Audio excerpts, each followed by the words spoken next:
Bonjour, nous sommes la chaîne Vamos para Portugal. Dans cette vidéo, nous identifierons le coût de la vie pour un couple de retraités souhaitant vivre au Portugal, en utilisant comme référence le coût dans les villes identifiées dans la vidéo précédente sur Où vivre au Portugal. Nous vous recommandons de regarder cette vidéo pour suivre le processus de définition des meilleures régions et villes, en rappelant que notre attention sur la qualité de vie s'adresse aux personnes de plus de 50 ans ou aux retraités qui recherchent la tranquillité, la sécurité et une expérience de vie européenne.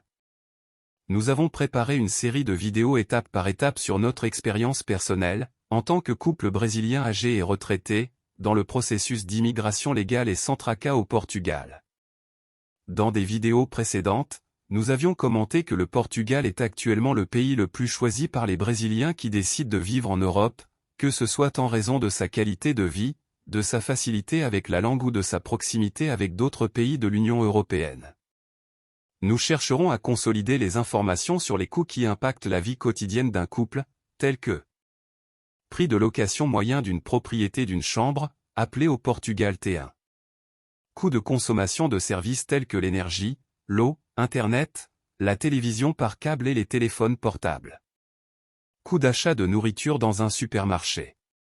Coût des transports en commun.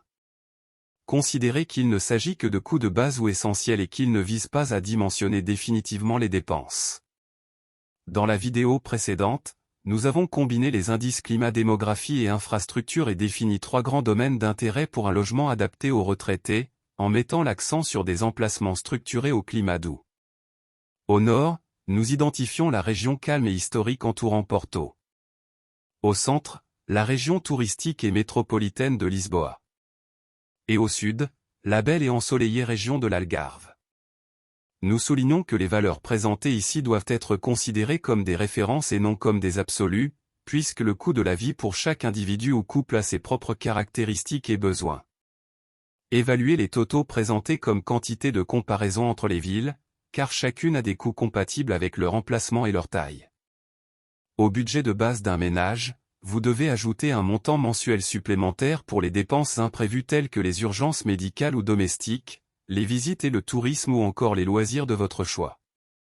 Comme nous l'avons présenté dans la vidéo précédente, les villes aux conditions climatiques plus douces de la région nord se trouvent dans les districts de Porto, Braga et Viana do Castelo, avec des températures moyennes au cours de l'année comprises entre 5 et 28 degrés, et certains jours de l'année atteignant des minimums de 0 degrés et des maximums de 31 degrés. À noter que les villes qui sont des chefs-lieux de district, comme Viana do Castelo, Braga, Porto et sa voisine Vila Nova de Gaia, ont le coût de la vie le plus élevé. Dans ces villes, l'impact le plus important se fait sentir sur le coût du loyer, c'est pourquoi il est recommandé de rechercher des propriétés dans des quartiers extérieurs au centre. Nous avons effectué nos recherches sur le site nimbeo.com, qui est la plus grande base de données sur le coût de la vie au monde.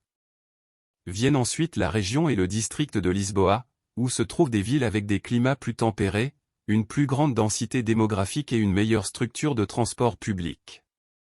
Dans ces villes, les températures varient de 8 à 29 degrés, certaines atteignant un minimum de 4 degrés et un maximum de 34 degrés. Les villes de la région métropolitaine de Lisboa ont les coûts de la vie les plus élevés. Plus vous êtes proche de Lisboa, plus les prix de location seront élevés. Par conséquent, pour ces villes, il est également recommandé de rechercher des locations immobilières dans les quartiers extérieurs au centre. Enfin, nous avons la belle région de l'Algarve et le district de Faro. Dans les villes de cette région, les températures moyennes sont plus élevées et varient de 8 à 30 degrés, atteignant rarement un minimum de 4 degrés et un maximum de 34 degrés.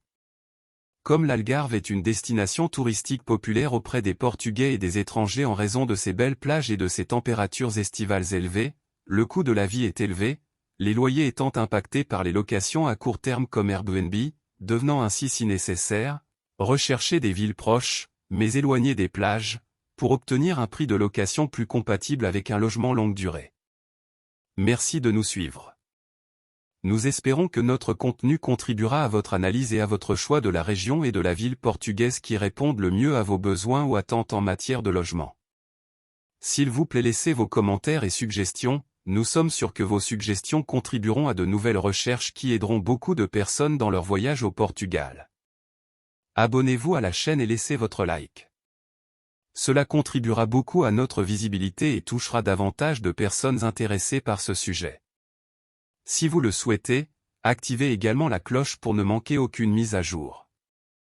Alors, allons-nous au Portugal? Nous y sommes déjà allés en 2023 et nous reviendrons certainement en 2024.